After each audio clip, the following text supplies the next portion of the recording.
Welcome back to Cinematic Music Production Tips. Harmonic enhancement is a very useful tool for mixing. The two most commonly used forms are saturation and excitation. Both basically harmonic distortion and add extra harmonic information to your signal. These similarities mean that sometimes the two names are used interchangeably. I personally like to think of saturation as affecting the entire frequency spectrum and including a bit of compression or peak limiting, while exciters focus on specific, usually high frequency range and mostly also include some parallel dry signal. Depending on their design, exciters can also use phase manipulation or even harmonic synthesis. But there are several saturation and exciter plugins available today that have multiband and parallel processing. And clever, multifaceted design philosophies sometimes combine different types of harmonic enhancement. But I think I've spent enough time on background information. Let's move on and look at some real-world uses for these types of signal processors. It's important to point out that adding harmonics to your instruments should be done carefully. Usually, less is more.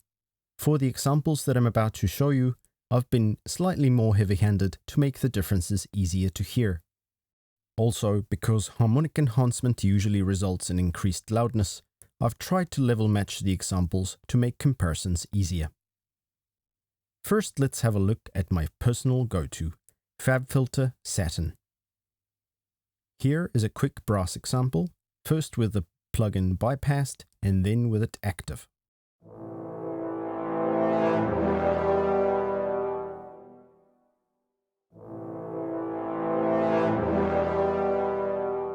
In this example, the saturation is increasing the warmth of the brass, but also adding a bit more presence, grit, and clarity. To my ears, this kind of harmonic enhancement brings a bit more life to these samples. I'm using tube saturation across the entire frequency spectrum. It's worth noting, however, that Satin also allows you to have 6 separate, completely independent frequency bands, each of which could use a different type and amount of saturation. Next, let's look at tape saturation and Waves Kramer master tape.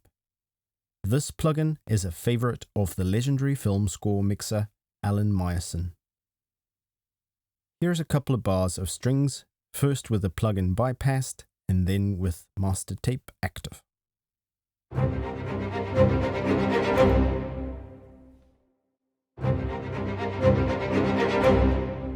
As you can hear, the transients sound a bit less aggressive and the strings seem a bit more glued together. The overall sound is slightly warmer and has a bit more body. If we used a regular EQ to boost these frequency ranges, we could accidentally congest the low-mid frequency range and make things sound too boomy or too boxy. But using tape saturation avoids that and also adds a little bit of extra clarity. Another use worth mentioning is that a saturation plugin can be used as a kind of dynamics processor. Let's try this out with some percussion, where transients and dynamic peaks are especially apparent. First with no saturation, and then with saturation enabled.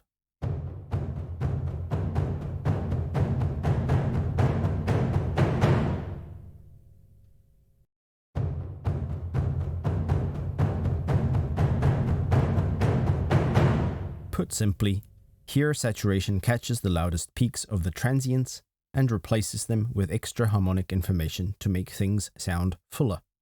The result is reduced dynamic range and a more glued, cohesive sound. Finally, let's briefly talk about where one could use harmonic enhancement. The short answer is essentially anywhere. You could easily have saturation on individual instruments, instrument groups, and the full mix.